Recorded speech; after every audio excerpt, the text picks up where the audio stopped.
Hello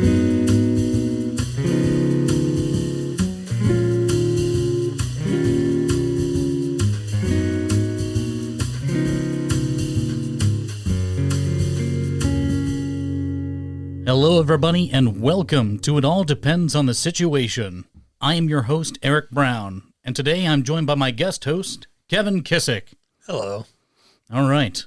So we wanted to get together and talk about one of our favorite, fandoms that we've always kind of got into. You got into it long before I did, though. It's The Lord of the Rings, and we wanted to do kind of a cross comparison between the books and the movies and probably some of the other media-related things to Lord of the Rings. Some of the external things. Mm-hmm. But, yeah, I ended up getting into it probably like a decade after the movies came out is really when I fell hard into that, like 2010, 2011-ish. So I remember seeing it on TV once, and then like, oh, I want to watch this again, and I'm pretty sure Sean has it, so he let me borrow the VHS. I'm going to date this a little bit here, the VHS tape. Oh, yeah. I put that thing in, and I'm surprised I didn't burn the tape. Like, I watched it on repeat almost. For so many times. Weeks. So that means we probably both would have seen it, probably well after it was in theaters and everything. Yeah. Mm-hmm. I can't remember if I saw Two Towers in theaters or not. I know I saw Return of the King. I ended up seeing the extended editions in theaters. They had like a anniversary re-release or something like that. Oh, really? They ended up re-releasing, I think I was in Tampa, Florida, and I went to go see Two Towers, and I think I saw Fellowship back around this area in Ohio. And then Return of the King, I ended up seeing them all, just the extended editions in theaters. So it was awesome. That would be awesome. Mm-hmm. Well, they had an intermission in the middle, right? Oh, yeah. Yeah.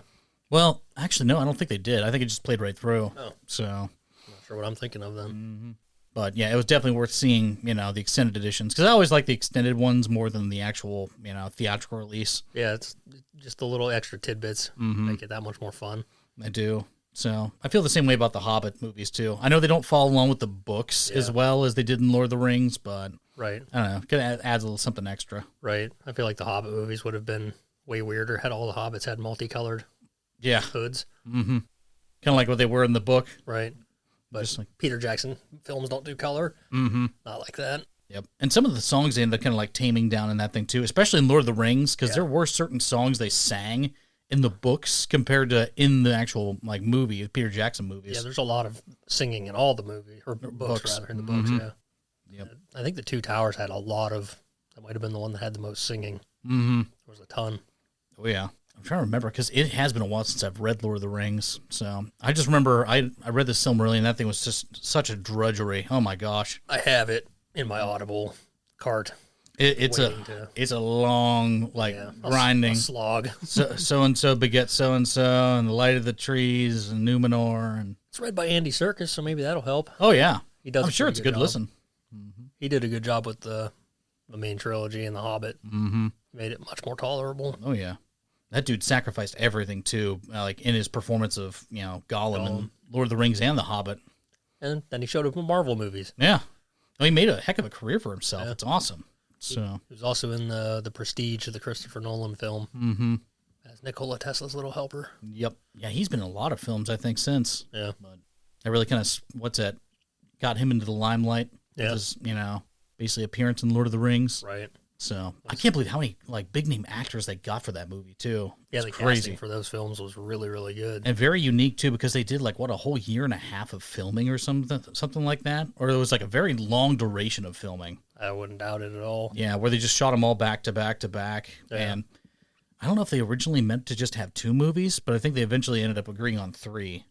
I think that was probably the right decision. 2 wouldn't have felt quite right. Yeah. You would have had a jam. Even though, the book, Two Towers, they basically did up to the halfway point of the book was basically the movie of the Two Towers. So they had all this extra stuff because Two Towers ends when I think Sam ends up running in after Frodo after just confronting Shelob or something. Yeah, he defeats Shelob and then goes after Frodo.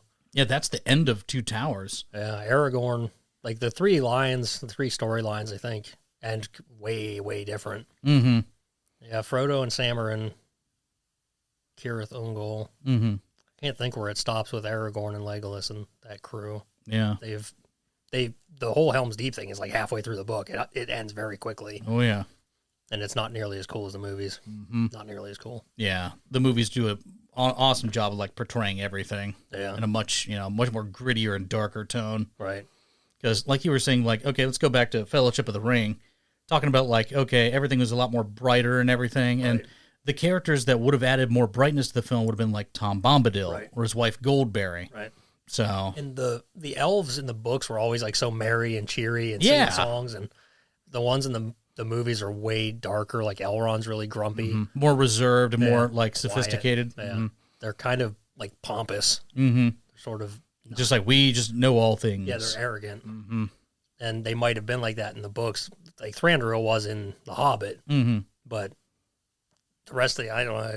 There's some difference there in the personalities for sure. But then they did that with a lot of the characters. Yep. I've just enjoyed all the stories a lot.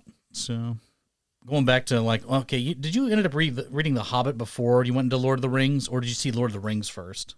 I watched Lord of the Rings first, and then I remember going through the movies and then trying to go through the books, and like just how different things were, and the writing for the books was like really old school. And and me being a terrible reader, I get lost and reread that same line 25 times. Yep. I'll kind of do the same thing from time to time. And then I ended up just glancing and skimming, and I made it through, and I didn't retain any of it. And then Audible, thank Amazon. Yep. Audible helped me through that a lot, and it stuck a lot better. Yep. I think I'm much the same. I think I'm honestly more of an auditory learner than I am just kind of like a visual, like read words off a page learner. I can't. Like, it'll make me sleepy after a while. I'll sit there and, like, I'll read a book, and if it's not capturing my interest, I'm just, like, I start to doze. I'm like, Well, even then, I end up, like, dyslexicing words and... Yeah, slapping stuff together. Like I said, rereading the same lines and stuff, and it's just way easier for me to listen to it. Yep. Yeah, I found that out over the years have gone by here, too. I think I've got 2 of the Lord of the Rings on audiobook. I've not listened to it, though. Yeah, but... If you have it by... Nothing against the previous narrator, but he's a little monotoned and droll. I would spend free credits, or if you feel like throwing money at it, get the Andy Serkis ones for sure. Definitely. Because the other guy's just kind of one note, that doesn't do... very monotone, very... like Andy Serkis will do some different voices, and the other guy just reads, and it's very flat. Andy Serkis ended up, like, he was the total character Gollum, like, and even invented that voice. Stupid hobbits! Yeah. He does it for the books, too. Oh, I can imagine, like, his performance as Gollum is probably stellar in there. Yeah, so it was good. He is the Gollum. Yeah, there's times where he's doing something and he's, like, growling or screaming. I'm like, dude, it makes my throat hurt just thinking about it. Oh, it does. That had to do a number on him, too. Yeah, like when he's, like, he actually is, like, screaming. Yep. Like, wow, this dude's really putting into it. Yep. He put his entire performance into that character. Yeah. So. But, yeah. Heck of a performance for him, though, because it really did make Lord of the Rings, really, that much more impactful. Right. Because it was honestly, I view it as like a generational film, much like Star Wars in the 70s was such a watershed. Yeah. They used every technological filming trick in the book. They used bigatures, they used CGI, they used massive set pieces, they used, tons of live action cast. And that's one thing I didn't care for about the Hobbit films is like the orcs. They looked cool, but I prefer the actual actors over the CGI. Yeah, I have to agree. Yeah, they ended up inventing like a whole new character there. Of course, they did the same thing with Lord of the Rings at the end of Fellowship. They created that orc, which you don't really learn his name unless you like really dig deep. His name Lurtz. Yeah, that's a complete movie made up. Yeah, that wasn't in the books at all. It was he's just an orc with a black bow. Yeah, and he's the one who kills Boromir. So when in the books, it never specified which orc exactly or who killed Boromir. Yeah, it just said that he basically took 3 arrows. And it's just an orc. They did that, like you said, in The Hobbit. The movies have the Azog, the Defiler character, and he's just Azog the Goblin. Right. In The Hobbit, and he does die. He gets killed in Moria. Well, I think he always had rivalry with Dane, I thought, and it wasn't Thorin Oakenshield. Yeah, it wasn't Thorin's group. Yeah, he does. So they changed that up quite a bit. Yeah, he does kill Thorin's grandfather, but then somehow he gets killed in one of those battles. Like he's just dead, and then there's another orc called Bolg, who is his son, and they are not alive together through the progression of The Hobbit, but they are in the movies. In the movies, yep. So, and it's funny if you watch the movies, there's the Bolg character that you see that's never wearing a shirt, and he's got like one milky eye and stuff. Yeah. If you watch the first Hobbit movie, at the Battle of Moria, there's a dude that looks like he's got a big red mohawk and he's wearing like buckskins and stuff. He's really big. That is also the Bolg character. And then if you watch, I think it's the second one when Gandalf is trapped in Dol Guldur, there's another orc that comes up there to try to kill him, and then Galadriel defeats him, like just smites him. That is also that same character. Really? They're both two different character models, but they're both listed as Bolg. The same one. Yeah, it's weird. That is different. I don't know. I think they just had two cool concepts, and they didn't want to ditch either one. So Just like, let's keep them both in here. We're just keeping both. I do feel like the Hobbit movies were kind of like jump the shark in a lot of ways. They're just like kind of go above, like the whole, what's that, worms tunneling through the thing in the middle of the Battle of the Five Armies. I'm like, whoa, what is this? Yeah, it's like, when did they get graboids in here? We need Kevin Bacon and Fred Ward to come in and defeat Exactly. It these. was like graboids on steroids. Yeah. And then they just like die as soon as they tunnel through the mountain. They're just like, Arr! Yeah, they just disappeared. I think they just retreated back into the ground and disappeared. Yeah. And Earth movers. There's only one, like in the Hobbit, they are mentioned, and it's like, I don't know if it's wheelworms or wereworms, but they only mention it's like they've probably forgotten about the ancient wheelworms or whatever they're called, and that's it. That's all you hear about it. They don't show up. They don't use them. There's no graboid in that book. Goofy. Yeah. That's what I always thought was weird too. I'm like, oh, that's interesting. Yeah. So, Battle of the Five Armies is definitely not my favorite movie ever. I was kind of disappointed when the presentation of Radagast. I wish he would have made an appearance in Lord of the Rings, but like when he finally graced the screen in the Hobbit movies, I'm like, yeah, there he is. He's covered in bird shit. Yeah. I'm just like, I didn't quite care for their portrayal of him. Yeah, like he was basically displayed as just some vagabond. Yeah, that's for sure. I think they could have done a little more Gandalf-y sort of thing with him. Like, I understand, he probably smoked more pipe weed than Gandalf did. Right. But actually in the movie, it made it seem like he was just discovering, because Gandalf's like, here, try some old Toby. Yeah. That'll calm your nerves. And he goes like freaking cross-eyed. He's like, oh. The thing I didn't care for is like he blows smoke out of his ears. Yeah. Which is a goofy thing that would have fit like a cartoony Hobbit, but not that film. Exactly. It was way too silly of a thing. They were trying to make, I think, Radagast into a comedic relief figure. Yeah, he was definitely like comedic. Yeah, for sure. But like all the wizards are supposed to be, because they're all considered Maiar, aren't they?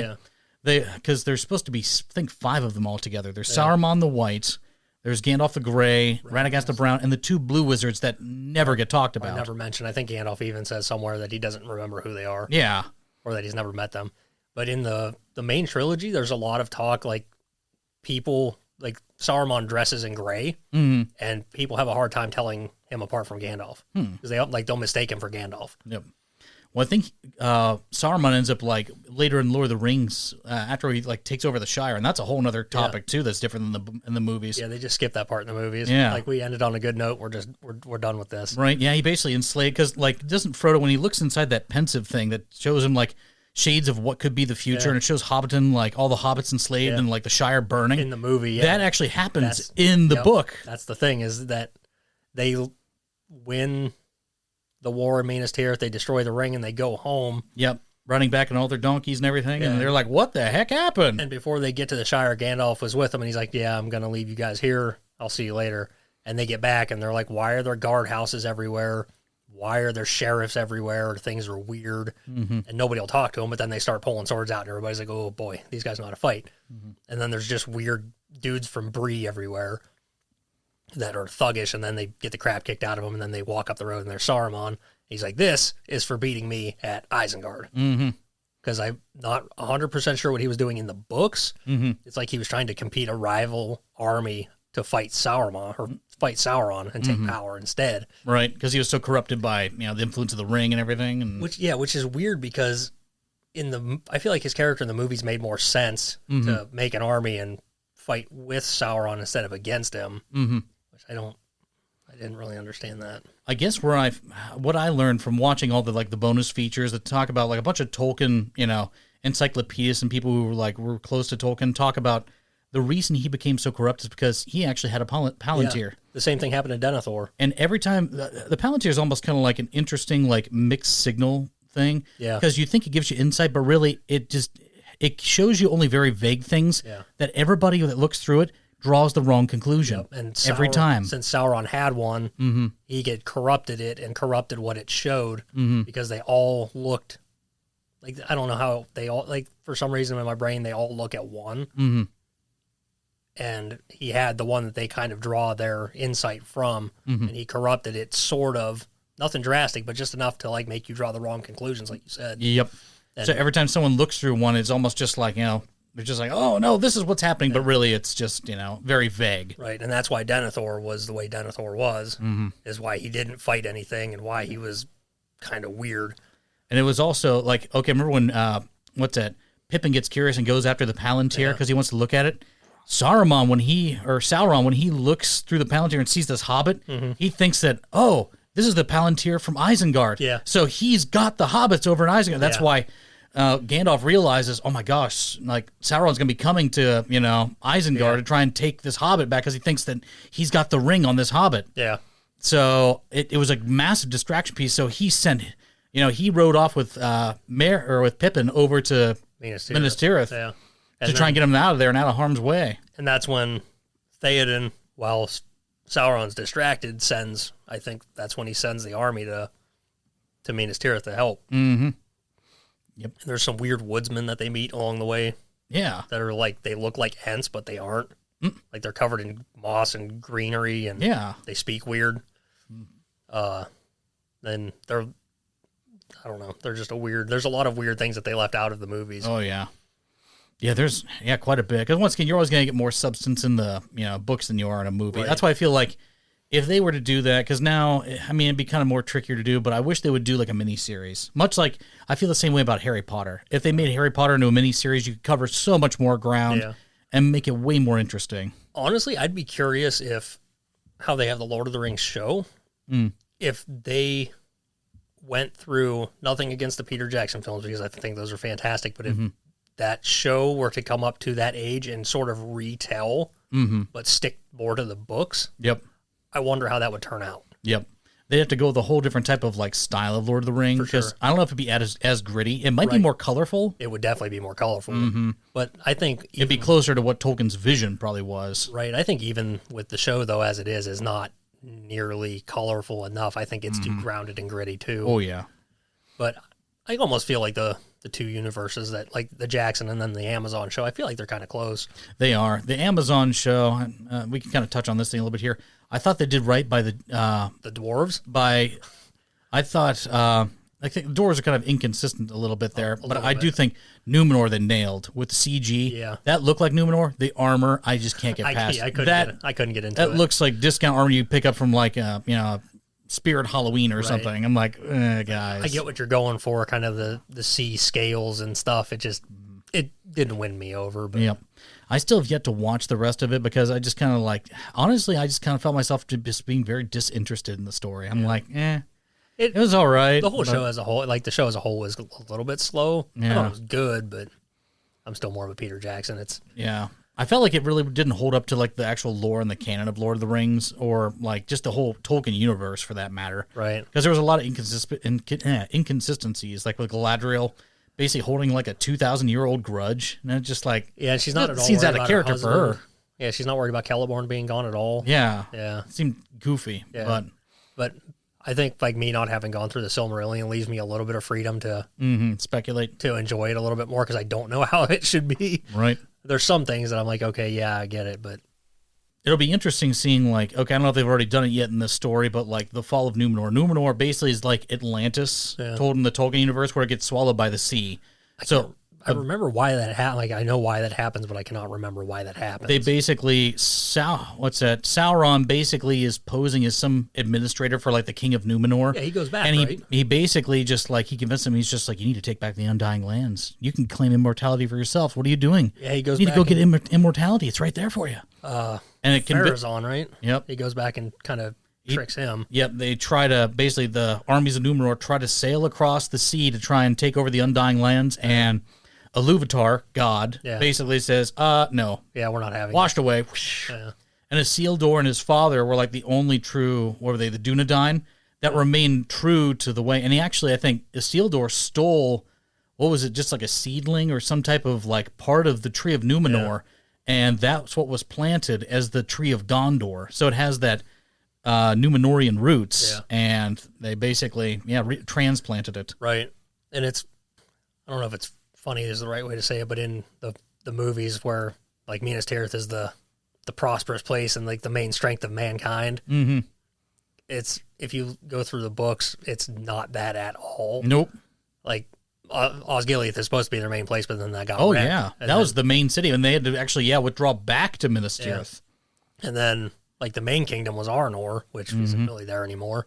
Yeah, the Northern Kingdoms just fell apart. Because one of those was like Arnor had Isildur as king, and then the South, like Gondor had Anarion. Yep. And then both of them got smoked. And they did. And then there was actually a lot more land to, the actual Middle Earth area. Yeah, and it just got like ripped apart from a whole bunch of like, basically angelic wars between the Valar and Melkor Morgoth. Yeah.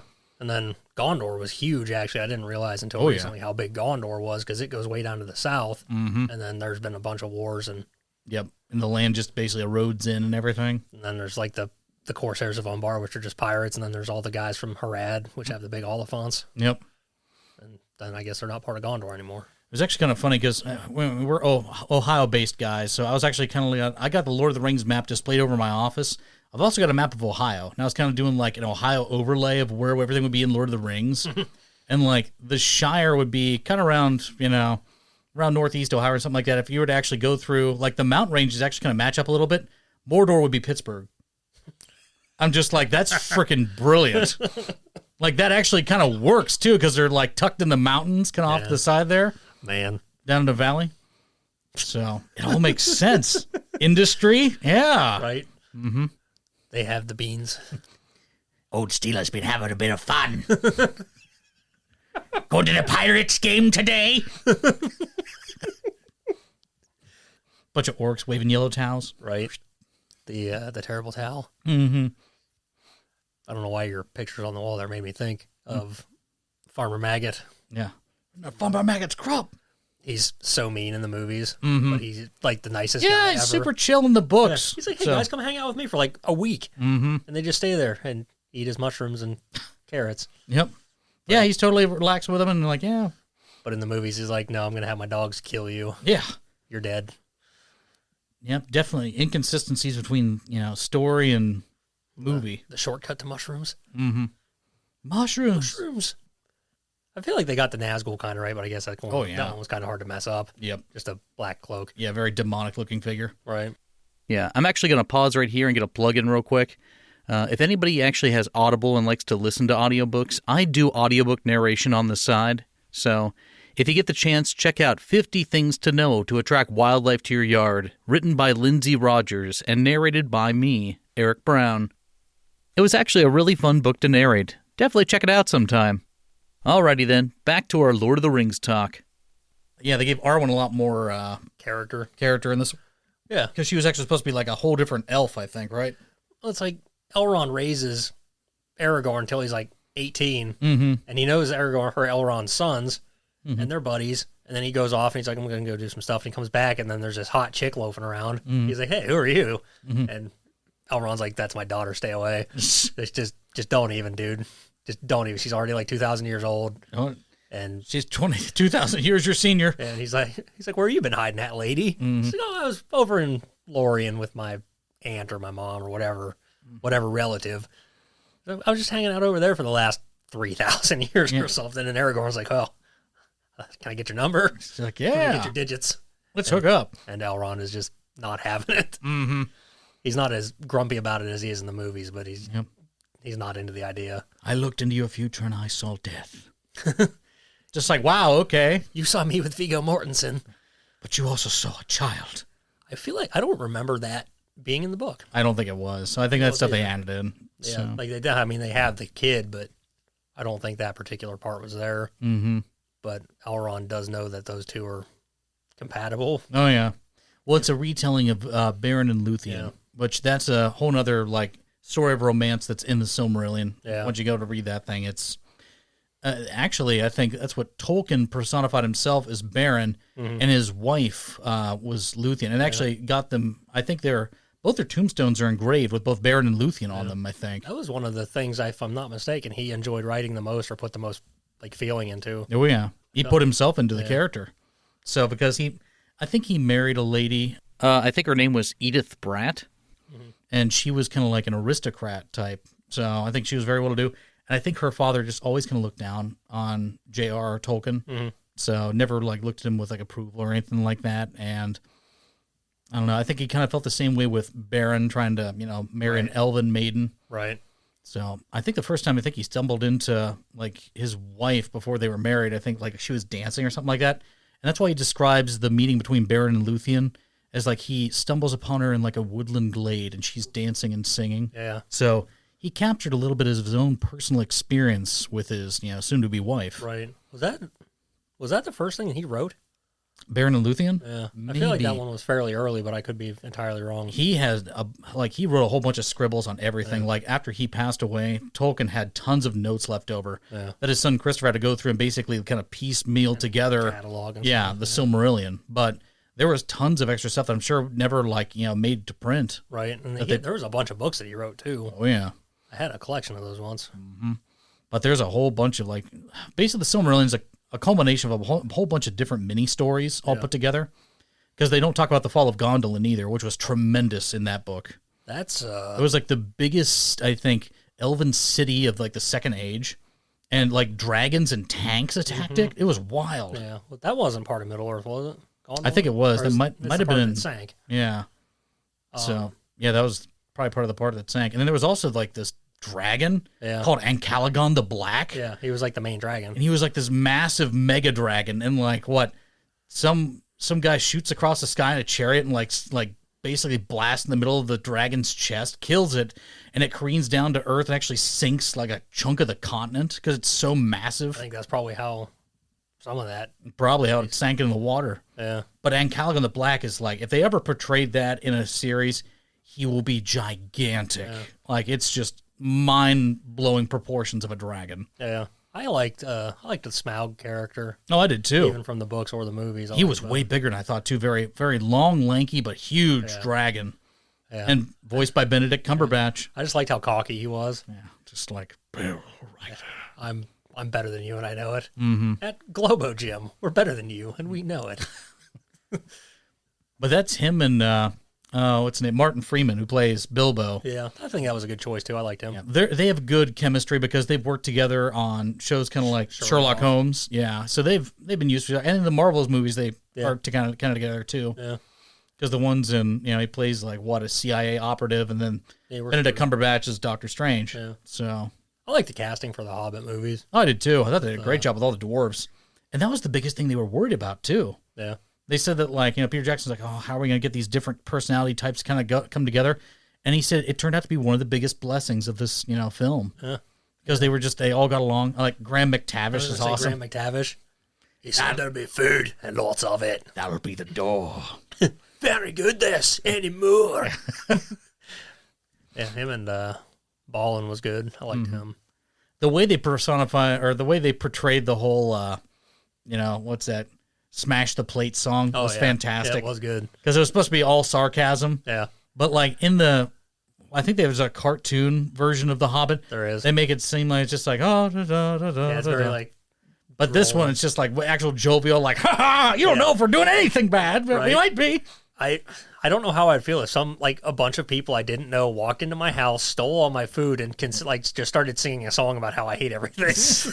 Like they're just singing a song making fun of me. Right. While doing my dishes. I don't know how I'd feel. It's almost like that one thing, do a meme about the Grinch, just like, wouldn't you be a Grinch too if some freaking narrator was shitting on you the entire time? Right. If I was the Grinch, I'd be mad if he could just hear the Whoville's miles away singing songs about what a piece of shit he is. It's like, what the hell? Yeah, I would be the same way. Totally relatable. Yeah.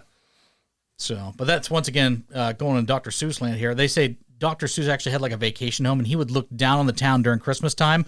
They said that's where the inspiration for him, because he felt like he was the Grinch, looking down on the town and that was getting into all the festivities, and he's just like, pathetic. So, pathetic makes me think of the cat meme. Yep. It's like pathetic. When you have one of the most intelligent creatures on Earth clean up your poop. Mm-hmm. It's pathetic. Mm-hmm. But it's funny seeing so many authors put themselves into their own characters. Yeah. So I think it's only natural in a lot of ways because they, like I said, it's part of them. They're creating this story. Right. So Tolkien did that definitely with Beren and Luthien. So, and Aragorn and Arwen too, Right. because that's supposed to be almost a retelling of sorts of their Right. love. I feel like there was few instances of that, at least in the lore somewhere. Mm-hmm. I don't remember any specifics, but I feel like there was another mention at least between Beren and Luthien and Arwen and Aragorn. And then they tried to have something like that in the Hobbit movie with, what was it? The dwarf, was it Keely? Yeah, Keely with, I'm trying to remember what her elven name was. Evangeline Lilly. Evangeline Lilly. I don't remember. What's her, her character name? Tariel. Tariel, yeah. So Keely and Tariel. Yeah. So they try to, there was a meme that went out there and says, why does it hurt so much? And someone says, because it's not actually part of the story. Right. Yeah, not wrong. Yeah, because that was completely fabricated. That whole love story was just completely not in the books. There was a lot in those. They stretched so much of that. What is it, 300-page book and 3 movies? 9 hours or 12 hours of movie or whatever. Even I don't think Legolas was even supposed to be in the Hobbit book. He shouldn't have been. Yeah. Like there was a hypothetical he could have been because he was in Mirkwood. Right, he could have been there. Yep. But he didn't have like a significant role as he did, where he's basically basically going toe to toe with Bold, right? Right. So it made it seem like they were just mortal enemies to each other because you drew blood on Legolas. Oh Right. boy. That and like the whole rampaging orc thing outside of Lorien, where they're getting chased in the barrels. I don't believe that happened. Yep. I did like the barrel. They were all like, escaping in the barrels from like all the Elven's grasp or something. And then Bomber is bouncing around in the barrel and like sticks his arms out and he just spins. Yep. It's like, where'd the extra barrel come from? Mm-hmm. There was barely enough for you guys as it was. And you Barely. barely. God. All depends. It all depends.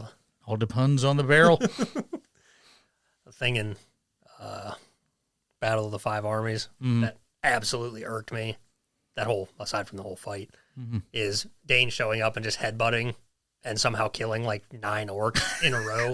I'm like, bro, your axe isn't killing them, but your head is. I don't like this. And how are you headbutting them when they're like 5 feet taller than you? So Dane, that's basically Thorin's brother, right? It's his cousin. Yeah, cousin. So it's basically, it was played by Billy Connolly, the comedian. Yeah. The Twiddly Whidleys. When he came riding in on that war pig, I'm like, this is going to be freaking great. Honestly, that part I didn't mind. I thought it was funny. Would you mind sodding off? Could you just mind sodding off? Isn't Billy Connolly the dad from Boondock Saints? He ends up playing, I think, like, I don't know if he's kind of like their father figure at the end of the Boondock Saints, I think. Oh, it's actually their dad. Is it? Yeah. Okay. Yeah. I didn't know how that played out because I know that, like, basically they were bowing down to him and he was kind of like just like holding him up. So, Billy Connolly. Yeah, okay. I thought maybe that's who that was. But oh my God, he plays such a great Dane. But then, like, I can be a little critical at times. So we go from headbutting orcs way taller than you somehow, and they're all just on their knees getting headbutted to death. And then in the next, like, it just goes from that frame to all the dwarves are on these rams that just showed up. Yeah. And then in the next clip, which is 12 seconds later, they're up the mountain. Yeah. Like, what? How did you do that? Where did those come from? Where'd you get those? They haven't been there. I feel like those were just stuck in there as a quick way to, like, how are we going to get them up there really fast? The spontaneous rams. Yeah, I don't know why that has always bothered me the way that it does. It just does, and it always will. Trying to think if there's any inconsistencies in the movies that kind of irks me. Nah, like I said, the biggest thing for me is probably Radagast the Brown. That thing just it just bothers me because I'm like, they could have done it so much differently. Yeah. You know, the trolls, the way that they killed the trolls was tweaked. Mm-hmm. No, not even tweaked. Changed. Oh yeah, way changed. Because the way that they just get them arguing in the movie. I'm gonna kill him. No, you're gonna kill him. And then Dawn take you all. Yeah, and then in the books, it's Gandalf in the woods. Mm-hmm. Like, he can change his voice, and he's just talking shit to the. Oh yeah, he's adding to their conversation, like, you know, basically drawing it out until dawn breaks. Yeah. Just like, no, didn't happen. That's one of the neat things in Fellowship of the Ring Extended is when Frodo gets stabbed and they drag him into the woods, and they have the trolls right there. Yeah. You can see it in the regular version, but they don't say anything about it. Frodo, look, Mr. Bilbo's trolls. Oh, okay, that's neat. Mm-hmm. I was way okay with that. Yep. Yeah, that was. I like I said, I always prefer the extended edition movies over the theatrical release because it shows you more of Hobbiton too, which is nice. A lot more. And I like how the original Hobbiton they built, I think, to film Lord of the Rings, it's not the same one that they ended up using, I think, in the Hobbit movies, like a decade later. But that one they built for the Hobbit movies is the one that's currently still there today. They made an actual, They actually just had, like, I think a marathon run there. It's like really? 5K through Hobbiton or something. That would have been cool. It was wild. But everybody's just like, this is so anti-Hobbit. They should be under a tree eating cheese, not running anything. Right. We don't run. Yeah. Had my share of walking holidays. The Hobbit foot 5K. Oh, boy. Yeah. The furry foot. Yep. For all hobbits share love for things that grow. I had that game, The Hobbit, on the PC. Did you? Yeah. I don't know if I ever played that one. It was rough. I played it. I liked it. If I remember, it wasn't very great, though. Yep. But there was actual goblins. I think the Battle for Middle-earth 2, I think, is, considered like a game in high esteem for a lot of gamer fans. Because I think it's a real-time strategy game. Because you can, like, build armies and stuff like that. It might be. Yep. I heard good things about that. I love Shadow of Mordor and Shadow of War. Been phenomenal stories. Not canon, to my knowledge, but it was outstanding. Yeah. And then the new Gollum game that came out is getting panned. Wasn't that one getting kind of crapped on? It's terrible. Oh, my gosh. There's, like, certain things you could do. Like, okay, first you're playing as Gollum. Right. What could you do? Gollum is basically a the most deformed hobbit. That, and he's the most reclusive creature in history. Yeah, it's supposed to be like a stealth game, but you can get caught so easily all the time, and everybody's just panning. And you can look on YouTube, and there's countless videos of people just saying, like, this game is garbage. Why would you play this? Yeah.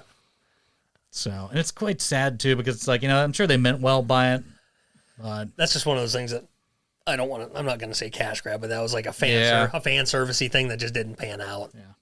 You want to talk about cash grab? Look no further than Star Wars. Watching that fandom crash and burn. A lot of people, it's amazing like how split that is because it's a lot like Halo. Yep. Is that people really like the new stuff and don't really care for the old stuff, and a lot of people really like the old stuff and don't care for the new stuff, and it's really, really divided. Yeah, it's divided among, I think, different generations of fans and everything, but there's always this old classic phrase that rings true with Star Wars, which doesn't matter which generation. It's no one hates Star Wars more than Star Wars fans. Yep, nobody hates Halo more than Halo fans. Yep. Nobody hates the Cleveland Browns like Cleveland Browns fans. Mm-hmm. Yep. So they love to hate it, don't they? Oh, yeah. Love to hate it and hate to love it. Mm-hmm. That's just part of their thing. For sure. I'm trying to remember some of the weapons in the Lord of the Rings, too. A thing that I kind of wish they would have put in, and I feel like would have fit very well into the Peter Jackson films, was the barrows. When they leave the Shire, and they start going through, I don't remember if it's before or after it's before they meet Tom Bombadil.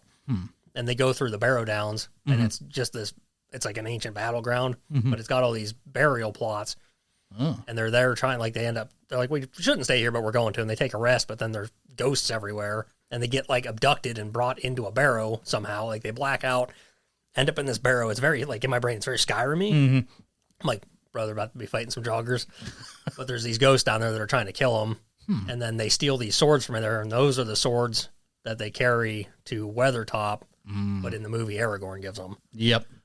But there's just a little random tidbit there, but I kind of feel like that would have fit the Peter Jackson films.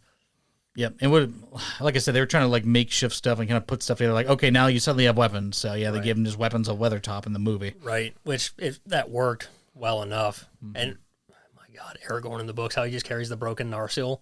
Yeah. Like, what are you fighting with that? It's just the hilt. Right. Well, in the books, like he gets it fixed up right when they go to Rivendell. They reforged the it was originally called Narsil, the shards of Narsil. They're reforged and turned into the new sword Anduril right there, and he carries that through the rest of the book. Yeah, almost as soon as he meets the hobbits, they're like, "Who are you?" He's like, "I'm called Strider, but I'm really the king of Gondor, and we're gonna probably go to Gondor. I'm just saying, if I take you anywhere, we're gonna go to Rivendell. Maybe I'm gonna go to Gondor after that and become the king." Like almost from the get, he is ready to be the king. Right. Yeah, and then the other thing too, like I feel like the sword doesn't it like give him powers or something like that makes him feel bigger than he is. I feel like that's sort of an illusion or like something that he feels himself, like he feels bigger. A sense of destiny greater than himself. It's like it flashed with bright flame and it was bright in the sun, and I'm like, I can't tell if this is actually supposed to be something magic or if it's just a descriptive thing. Yep. kind of like the thing where, in the movies it goes, zooms in on Gandalf where he's like, I'm not trying to rob you. Yeah. Yeah, when trying to help you. He makes it shadowy and yeah, dark. everything's just the camera, everything's just getting darker and darker, and just focusing on him as like the only light in the room. And it does look like and they say that in the book. It's like it seemed as though Gandalf grew 10 feet tall or whatever. And had a similar thing when Aragorn ended up meeting Éomer for the first time, because he met up with the Rohirrim and basically took out his sword and he's, I am king of Gondor. And it's like grew. Aragorn seemed to grow as tall as any tree or whatever. And like, I can't tell if that's just a way that he described things weirdly. Yep. Or if there was actually something to it, because he does that a bunch. Oh, yeah. Because every time he meets somebody, he's like, I'm the king of Gondor, and I grow 10 feet tall. Yeah, he was very, he was almost straightforward about who he was. Yeah, but I don't know, it's like he comes off a little arrogant, but not arrogant. I don't know how. He came off as kingly, I feel like. So he just kind of like, this is who I am. But every time he's like, yeah, I'm the king of Gondor, but I'm going to help you guys on your little quest here.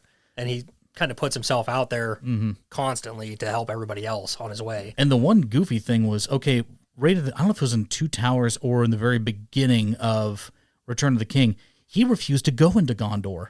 He said, I cannot walk in until I am king. I am not worthy, or something like that. Yeah, that's after the Battle of Minas Tirith, the Battle of Pelennor Fields. He gets there. Yeah, and he's like, I don't want to walk in until the right time. Faramir's out. Because that's after he got he rode out and almost died, and they bring him back. Denethor's dead, and he's like, I'm going to stay in the field with the men, with the soldiers, because I'm not going to go in there undisputed. Yep. I want to make sure my claim's legitimate. Yep. And he just hangs out for like a month. Yep. But I think he does end up going into Minas Tirith, but he's like cloaked or something like that, and he ends up finding, which they gave this part. We were talking about this earlier too, about how certain lines of dialogue and certain events they gave to other characters in the movies. Yeah. He ends up going into Minas Tirith, and there's a lady that's, I think, trying to help out some fallen soldiers or something like that, and he tells her, find King's Foil. Yeah, and she doesn't know what it is. Yeah, and she's like, what is this? And he's just like, here, give him this. He'll start to feel better. And she basically starts spreading the word that the king has returned. Yeah, the king has returned. Said the hands of the king will be the hands of a healer. And somebody's like, oh, I don't have any pipeweed. And he's like, it was the hobbits. He's like, oh, I don't have any pipeweed left. And he's like, well, I suggest you go find a healer, ask him for an herb. He won't know what it is. You describe it to him. He still doesn't know what it is, and he'll tell you to go look somewhere else. And then he won't help you at all anyway. So he kind of made a joke about it, because there was a guy that was giving him crap. But then, he just kind of waits and like holds off his claim until Faramir's back and they can talk about it. Yep. Which I thought was sort of in line with his character. Yep. 100%. Well, but the whole King's Foil thing in the movie was given to Sam. Like, he told Sam to go look for King's Foil, right? Yeah. And that's basically what helped Frodo after he was stabbed with the Morgul blade. Yeah. And then they don't ever say anything about it, but in the Return of the King film, when what's her name? Éowyn is laying up in the Houses of Healing, and he's like got the rag with the water. That's King's Foil's infused water, and it heals with like the steam and the vapors and stuff, and he like rubs it on her and stuff. No, but they don't ever say what it is, but that's what that is. Because that's the same place where he had helped Faramir before. Like, oh, okay, that makes more sense. Right. But that definitely played a big factor in the books. That stuff's from, I think that was brought over from Numenor as well. I think so. Because it was just like, such a different type of plant. Yeah. And it's funny how nobody knows what that is. Like, it just got forgotten with time. Well, people didn't really know what the Silmarils were either. Right. So, because they were basically inspired by the light of the two trees of, Anor, right? Is it Valinor? Yeah, Valinor. Two trees of Valinor. But basically the trees, who ended up creating the Silmarils? Was it Celebrimbor? I don't think it was. It was somebody. It was Iluvatar. Was it? Yeah, I think God made the trees, but I don't know if he made the Silmarils. Some elf made the Silmarils. Yeah, then if that's the case, I know all the names in the Silmarillion are so close, they're like off by one letter. The Silmarils are basically supposed to be what? Basically, a manifestation of everything that's good about the two trees of, Valar, or two trees of Valinor. Yeah. And basically, they glue with this very, robust light, and Morgoth wanted to keep them. And I think he ended up, I don't know if he ended up stealing all of them. Yeah, he took them. And I think that was the one decree, I think, the elven leader or whoever was basically Luthien's father basically said, Baron, you can marry her when you take one of the Silmarils back for our elven race. Yep. And he ends up risking his life to go steal a Silmaril, burning his hand, I think, along the way. Yeah, he does get it, though. Yeah, he gets it, but I don't know if he dies along the way, too. And I think Luthien ends up arguing, like, to get his soul back, to make sure that he's still alive or something like that. And, yeah, basically, he actually steals a Silmaril from Morgoth. Huh. But at the end of the Silmarillion, they all end up, I think the 3 Silmarils, one ends up in the sea, one ends up on the land, and the other one ends up in the sky. It's supposed to be symbolic between, like, a link between all 3. Isn't the one in the sky, that's, what is it, Erendil? Erendil or whatever? It's the star that Galadriel gives Frodo, the little star glass. Star of Elendil. Yeah, that. It's the light of Elendil. Yep. Because that's how Elendil in Numenor gets his name, is from that star, because it's the Wanderer or whatever, or the Watcher or the Huntsman, whatever it is. That's how he gets his name. Interesting. Yeah. Because there was in the end of the Return of the King book, there's some appendice things that they go through and give little historical tidbits and stuff, and that was one of them. Mm-hmm.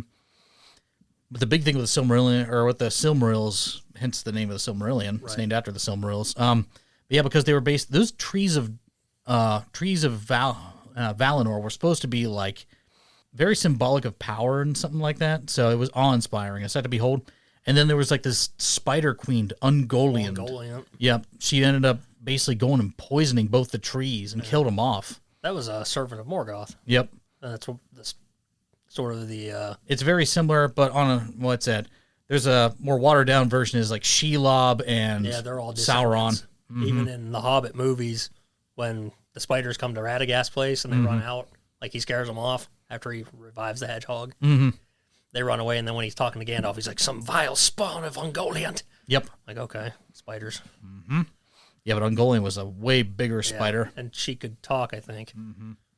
In one of the games, she's a person. It's not a spider. Well, in, Shadow of War, Shelob actually takes the form of like an actual lady. That's what it is. Sorry, it wasn't Ungoliant. It was and Shelob. She basically, I think she's supposed to have the love interest with Sauron.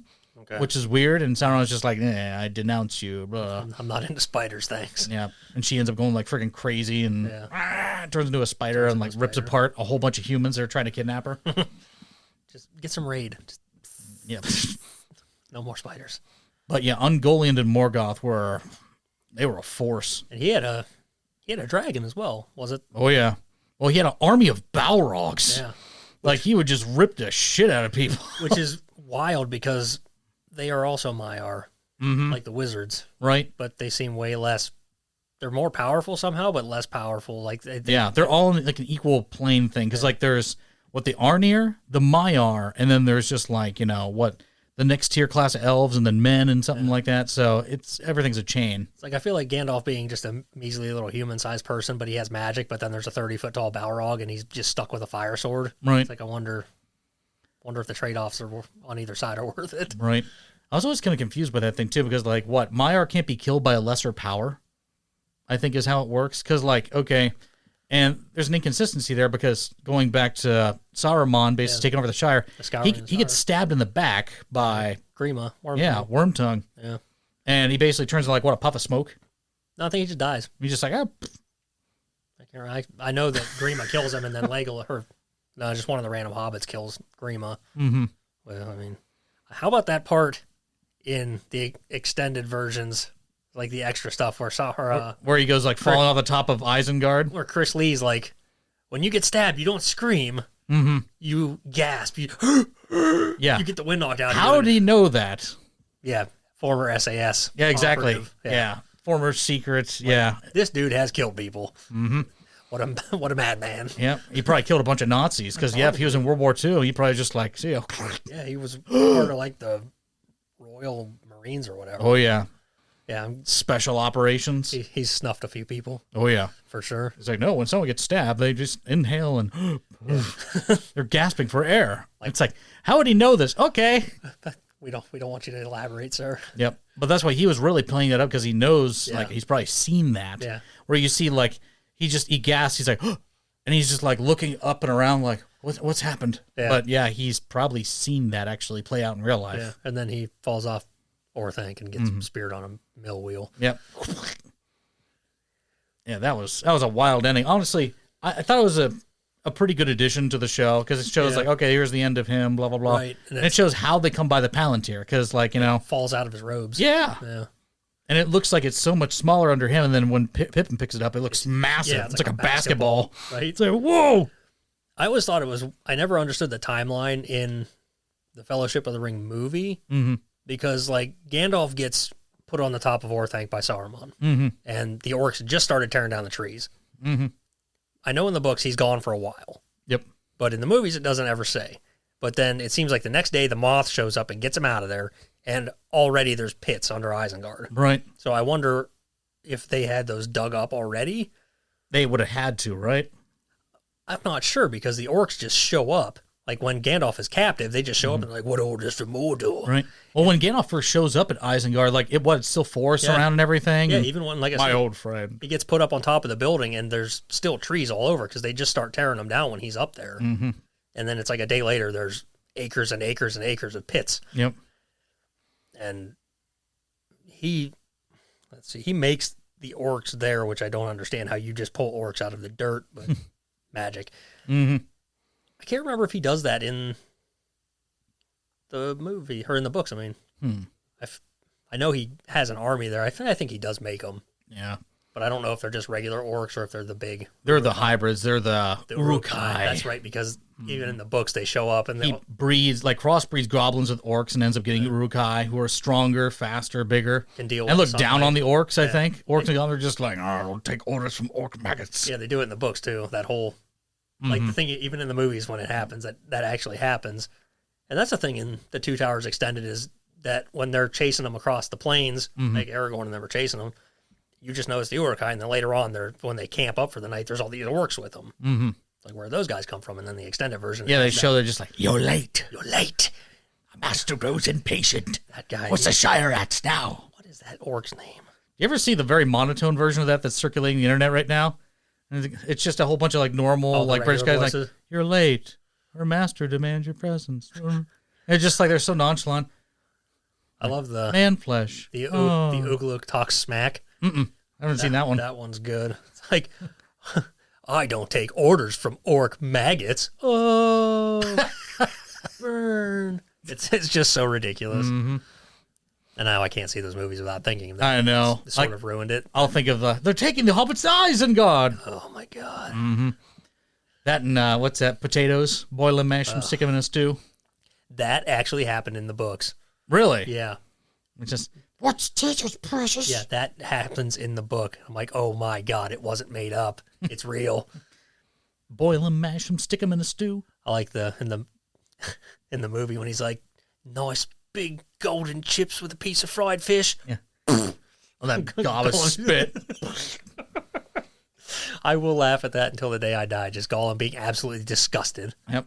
Actually, Andy Serkis was really proud of that bit, too, because if you go and watch the bonus features, he said, that's my gob of spit. They kept in the movie. That's mine. That's me. I'm there.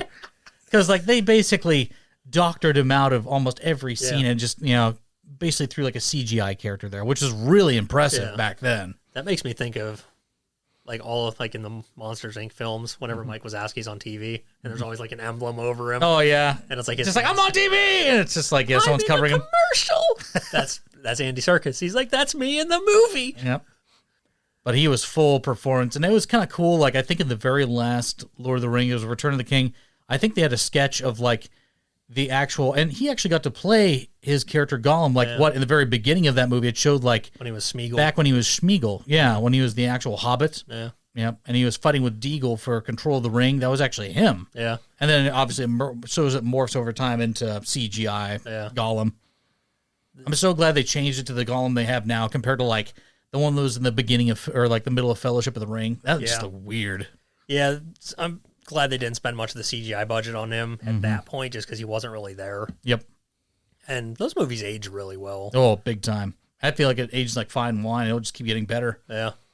It, timeless. In the Fellowship of the Ring book, when Bilbo leaves the Shire and then Gandalf's talking about the ring with Frodo, it kind of paints a slightly different picture of slightly demented Bilbo when he's had the ring all those years. He's always said it was on his birthday or it was his birthday present, or and he like Gandalf was just like, yeah, he lied about this thing for years, and he concocted all these things that he thought he believed, but everything he said was exactly what Gollum said to him. Is that it was Gollum's birthday present and that it was his precious, and Precious. it's like, okay, so maybe that's just the ring talking there. You want it for yourself. But that's the thing. The ring corrupts. But one thing Gandalf was able to kind of piece together, hobbits are more resilient to the power and seductivity of the ring. Yeah. Because they said, what, if a goblin puts it, or not a goblin, but if a dwarf puts on the ring, he'll become more greedy. It personifies your greatest desire. So humans will always desire power. So they'll always be power hungry. Yep. Hobbits, for some reason, they're more resistant to it. Because they don't want anything like that. Exactly. But over the course of a longer period of time, they got a greater resistance to it than mankind does. And why couldn't elves wear it? Just because they would become power hungry too? I would imagine so. Yeah. And they, like, you know, what they're all... And their wisdom. Yeah, which is... Like, the books, I feel like, make them seem like they're magical. Like, they just constantly have magic going on. Right. Where in the movies, they almost seem more human-like. Yeah. Which is kind of strange. They're watered down. Yeah. Because in the Hobbit book, when they go into Mirkwood, the group, they're like, oh, hey, there's a fire over there, and there's all these elves singing and dancing and being merry. Right. And they go after them, and then they just disappear. And then they show up somewhere else, and they keep chasing these fires around, and you would think it's a trick of the Forest, but it's really happening. Because they get captured, taken to the castle or keep or hold or whatever, and they're like, why were you chasing our elves around the forest? Like, why wouldn't you just help them? Right. It's like...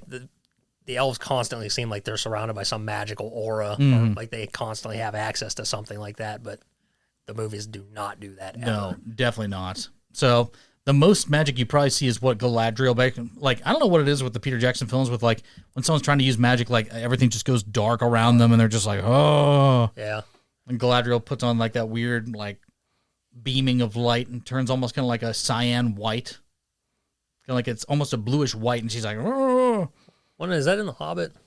She does it in The Hobbit, too.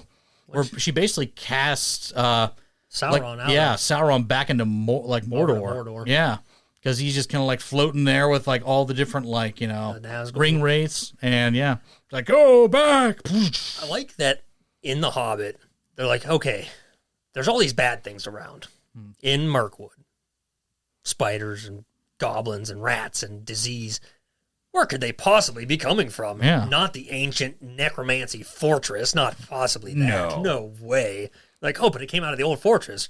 Really? You don't say. No way. Not the one single evil thing out here. And Saruman's just like, no, that's not possible. It's nothing's there. Nothing's there. And all of a sudden, like, I don't know. I think like you can see his curiosity peaking. Like, oh, something is there. Let me dive into it deeper. And that's how he becomes corrupted. He knew before then that Gandalf says something about it in either the Two Towers book or the Return of the King, that he thinks that when that happened, that Gandalf heard that Saruman had already known. So that's why he was like, I'll deal with Saruman. So that's when, like, even before that, his corruption had started for decades. Yep. He knew. Freaking Saruman. Well, he got his in the end. Yeah. I do kind of like Saruman in the movies a little bit better. I kind of do too. Because, like, when he captures Gandalf, it sounds like Saruman's voice, but I can't tell if it's him or Gandalf narrating the part where he's like, a friendship with Saruman is not likely thrown aside. I don't know who's saying that because it sounds like it could be either of them. Yep. And I'm like, okay, so Saruman's just reluctant to kill his friend. Right.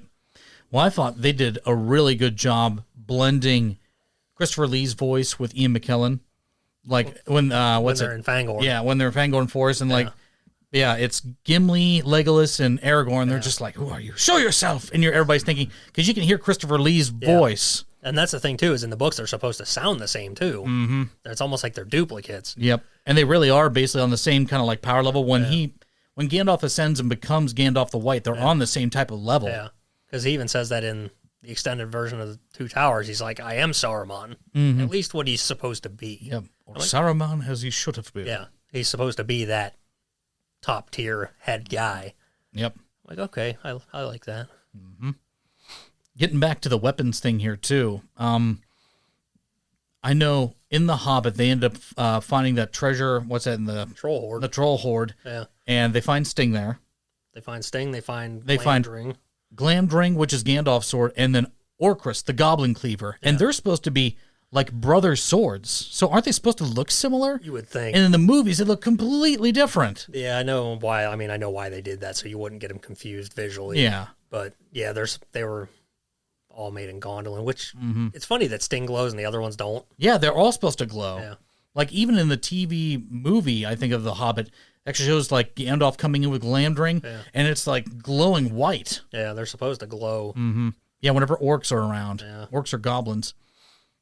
But yeah, it's what? Glamdring the Foe Hammer and Orchrist the Goblin Cleaver.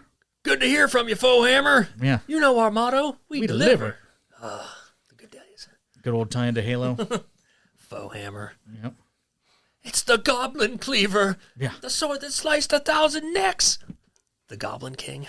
And the Goblin King in the movies is that freaking goiter that goes on for days. I like that he's got a stump foot and he just like climbs up a mountain of goblins to his throne. But he's like the embodiment of gluttony. Yeah, he's very animated though, and he's kind of like that in the book, which I liked. I liked how weren't all the dwarves are like falling down and just like, how could this get any worse? Yeah. Are you kidding me? The freaking king slams on top of them as they all fall down the mining shaft. Dude, that's the thing is like in the Battle of the Five Armies, that's why the orcs are there at the battle because they killed the Goblin King. Yep. It's not because of any tie to Sauron. There's no Azog leading them. Right. I mean, I get it. You tried to make it more dramatic for the film. That's fine. But when I heard that, I'm like, wow, that's better and worse at the same time. Right. That's little changes that they try to make to kind of like to interweave everything together. Try to tie everything together. And like the whole thing with like the wargs, I don't think that was in The Hobbit, was it? Yeah, they were wolves though. They weren't. Yeah, I didn't think they were wargs. I know wargs are, I think, were in Lord of the Rings. Yeah. In The Hobbit, there's wolves, and then when they're outside Moria in Fellowship of the Ring, they can hear wolves. But I feel like they call them wargs there at some point, too. So I don't know if it's interchangeable, like orcs and goblins. They never say that those are different. Sometimes it sort of implies that they're different, but other times it seems like they're the same thing. Because I know that there's mention of goblins in the movies, and they're never any different. Yep. They're always the same. Like they walk into Moria, they find the arrows. Legolas is like, oh, goblins. And then it's nothing but orcs. But in The Hobbit, there's actually goblins. I know in Silmarillion, there's a lot more dragons. Yeah. So dragons are always, and they all have the same type of personality where they're basically just like, they're hoarders of gold. They're extremely arrogant. Yeah. So It's like they're powerful and they know it. and just like, stupid human. Well, that's why Smaug was kind of a good representation of that too. It's because he's kind of like the last of like, the dragons. I think he is. Yeah, he might be the last. I don't even know where they come from. Yeah. Well, they all got kind of smited during that like massive war between like the elves and Melkor Morgoth. There was like just carnage galore. I mean, when you can sink continents, I mean, it's one hell of a battle. Right. And I guess like Morgoth, when he was attacked by the other, members of the, Valar, they actually smashed his crown into the back of his neck and chained him up and drug him like back in chains to their land. Huh. So, yeah. And Sauron basically just got the heck out of Dodge. I think he shapeshifted and got the hell out of there. Yeah. And then he ended up in Numenor and basically convinced the king to go attack them, kind of to seek revenge. And he basically picked up the mantle of, where Melkor Morgoth left off. Yeah. Yep. The cool thing about Lord of the Rings, though, unlike most stories, usually, obviously, Sauron's the antagonist here. Right. And he never comes to full power, full manifestation of his evil. Like, they stop him before that great evil can be released. Right. They destroy the ring. So it goes against almost every other type of, like, narrative thing where it's like, the antagonist must come to power and you have to face them at their strongest and then there's a falling. Which, I mean... I love it, frankly, because it's so different. Right. I mean, I honestly think it's super lame that when Sauron just gets his fingers cut off, he disappears. Yeah. I wondered about that, too. I'm kind of like, I wouldn't want to come back to my full body. Are you kidding me? If that's all it takes is getting a finger lopped off? Like, I get it. You stuck yourself into the ring, but... I don't know. I thought that was a little... Yeah, that was kind of goofy. Basically, lost his manifested form. And I mean, he's powerful enough without the ring. I mean, he can... I don't know where he keeps getting orcs from. Right. But... Mass breeding. That was something in the show that I kind of actually really enjoyed is all the orcs, and then they have the actual like converted elf guy, the Adar character. I'm like, why the fuck are they following this guy and not going for Sauron? And like, why does Adar hate Sauron? Like, what is the whole beef there? And it's because Sauron just used them. They're just a disposable weapon. Yep. And Adar was like a means to an end. Yeah, since he was like a converted elf, he was one of the first ones. And it's like he actually cared about him as a people. I'm like, okay, I kind of like that, I guess. But that's like the reason the orcs were even made is they were actually elves before, but they followed along with Melkor Morgoth or Sauron's ways and became corrupted. Actually, I think how I ended up watching Appendices on this, talking with a whole bunch of, or listening to a whole bunch of Tolkien experts. They were saying that orcs were supposed to be symbology of capitalism. Of like too much greed, basically corrupts an individual, and they became lustful for like, you know, basically slaves to their desires in a lot of ways, and they became corrupted by that. So they mass bred, mass produced, and you know, and like all everything became industrialized. The industry is like, that's why the place is black and sooty and ashy. Bingo. And machines everywhere. Yep. And Tolkien, I think, was more about nature. So, and that's why he kind of viewed the orcs as kind of like an affront to, you know, everything that he deemed like, you know, good and pure and clean. Good and pure in the natural world. That's like why the elves are, like why everything's glowing. But they also, that's another thing, is that no time passes in Rivendell. I didn't know this. Really? Yeah, no time passes there, and I don't think any passes within like a certain part of Lorien. Yeah. It's elf magic that keeps time stopped. Interesting. Yeah, that's why it always looks nice and clean and peaceful. I was always confused why the elves were losing their power. Because they said they'd known since the Second Age that they were going to lose this battle. Yeah. That they had to just return to the east, or return to the, what is it, the west? The west. Yeah. So wonder why they all had to go anyway. And what about the dwarves? Because, I mean, they're just kind of stuck on the land. What happened to them? I don't think they ever had power like the elves. Yeah. No, the dwarves were basically created just kind of like in the darkness away from Iluvatar. Like one of the Valar basically made them in secret. And Iluvatar discovered and was like, why have you created these beings here? And he's like, well, if you don't like them, I'll kill them. So he raised his hammer, and Iluvatar's like, wait, let him live. Right. We're good. Just let him go. Yeah. And the dwarves ended up just becoming their own Was thing. it men or dwarves that were created? Like, I see you made something. I want to create something too. Was that? That might be them. I'm not sure. So I'll have to go back I feel and like it's one of those two. check on it. I got to get into the Silmarillion at some point in my life. Yep. Definitely read up on it. 'Cause like I said, it's a drudgery, but I mean, it does give you good insight on all this stuff. I would love to see the fall of Gondolin played out in like a mini series format, because I bet that would be spectacular. Yeah. Because Gondolin's supposed to be this gorgeous elven city, like a massive, like puts Rivendell to shame. Yeah. It looks so big, and it's like this big guarded fortress, but it gets attacked by, like I said, tanks, dragons, almost everything. I want to know what a tank in that time period would look like. Yeah, right? Is it just a giant Trojan horse covered in fire cannons or something? My guess it was because Tolkien wrote a lot of like the battle sequences he learned from being on the Western Front over at over in, what is it, No Man's Land. Yeah. So probably a World War I era type tank is what he's probably. That's kind of what I was thinking. Is like one of those. I could even see it like a Peter Jackson type. Correct. Just slap together metal. Mm-hmm. This big hunking Spikes, albatross of like a, you know, war machine. Yeah. Just an absolute monstrosity of a thing. Mm-hmm. Like the siege towers in those movies. Yes. Those It would look very similar to, I think, that type of structure. Yeah, very like spiky. Kind of rusted metal. And Yep. Slowly making its way inching. the Witch King just on top of it hanging out. Yeah. Firing a freaking like 80 millimeter. He's just standing up there with his flaming sword, swinging it around. No man can kill me. No man can kill him. Bye. Like, I don't get it, but if the dude's invincible, just drop him in the middle of an army. Jump off your flying thing. Mm-hmm. Go run around and kill everybody. Right. They can't stop you. You're magic. Well, it's kind of like the whole thing with like the Army of Ghosts. It's just like, oh my God, just wrecked everything. Was that different in the books? Yes. Okay. How is that one different? To be completely honest, I don't remember. That's what I mean. I'm trying to think back to that too, and I'm trying to recall like when the ghosts were a factor in this thing. Like, as far as I remember in the book, they go into the mountain. I barely remember them meeting King of the Dead. Mm. And then they walk out of the mountain, and then somehow they're in Gondor. And I don't remember them, at least if I recall correctly, they are not swarming over all the Oliphants and the whole battlefield and then running all the way up through Minas Tirith. I don't recall that happening. I don't know. I feel like in the movies, though, before he sets them free, he should have been like, hey, just take the next like half an hour, go through Mordor. There's a couple hobbits, just go make sure they're safe. Just real quick, just go buzz through there, kill all the orcs for me. Mm-hmm. That would have been way easier. Right. Yeah, I cannot for the life of me remember them in the books. That's what I mean. I'm trying to jog my memory about that too. And yeah, just, I don't know. But like Tolkien's descriptions of certain things in the books were so fast. Mm-hmm. Like I feel like the build up for Helm's Deep fight Mm-hmm.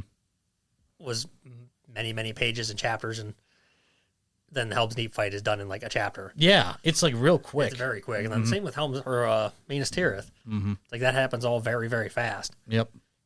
Yeah, like you said, only about like, what, a couple pages in a chapter. Yeah. And that's it. So. Yeah, and there's Minas Tirith, I feel like, is described way different in the books. Yes. I know it's depicted the same because there's like the old artwork and stuff is the same, but it's described way weirder. Yep. Well, even the tree, I think, looks different in the movie than what it's like supposed to be pictured in the book, I thought, too. And like there's an outer wall somewhere, like out in the Pelennor Fields that was guarded, but then it got breached, and then they're really concerned about all the bad guys getting through it. Mm-hmm. And then it's like they're making their way through the tiers of the city. And then they bring Grond in, and I feel like I feel like they managed to get Grond into the city, and they were like using it, going door, like gate to gate, smashing their way through. And Grond is actually named after Morgoth's original like club weapon. He actually had a giant mace that was named Grond, and this is like also named Grond, this battering ram that the orcs ended up using to try and like smash into Minas Tirith. Bring up the wolf's head. Yeah, Grond, Grond, Grond. And the one goofy looking orc in there is like, Grond, Grond, Grond.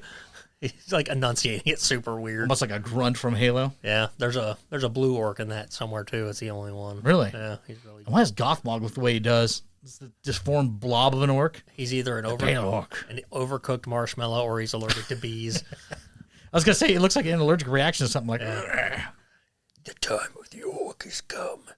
Gothmog was also the chief of the Balrogs in Morgoth's army. Yeah, there's a lot of like using the same names again and again in Lord of the Rings. So. Yeah.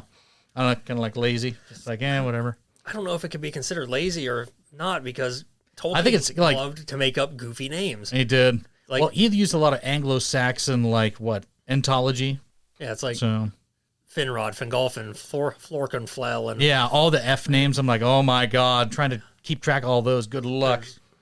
Elrond, Elrohir, Elros. Like, stop. There's multiple Danes in the Dwarven line. It's like, oh my God, there's Dane the first, Dane the second, Dane the third. In the books, it's funny because there's Gimli, son of Glóin, or Glóin. They say Glóin, and he's either his dad, Glóin's father or grandfather is Groin. But then if you would go from the movies, it'd be Groin. And there's Oin. Yeah. Oin, Glóin. They're all sons of Groin. Oh. Growing out of the groins. The dwarf Groin. Good old groins. Yeah, the dwarves are interesting characters. So I liked them in the TV show. The depiction was cool. I always asked my wife Ashley, just like, if we could be any characters in Lord of the Rings, who do you think we'd best identify with? Honestly, because we grew up in like country towns, I would totally. I mean, we'd probably identify more as like a hobbit or a dwarf. Yeah. So the backwood country. I've always considered our hometown Homeworth very much like the Shire. Yeah. Like just rolling hills. You got creeks down there. Yeah. People who love food. Just country folk. Oh my God, it basically I is. feel like that town's more of a Bree. Well, the Harvest is more like Bree. And downtown Homeworth. Actually, the real part of Homeworth is definitely a Bree. Oh, yeah. That's what I mean. Except for Peter Jackson's not walking around chomping on a carrot. Yeah. I mean, that we know of. He might be. It could be. So, but yeah, with all the, farm fields and stuff like that, it definitely has the feel of the Shire, which I've always appreciated. Yeah.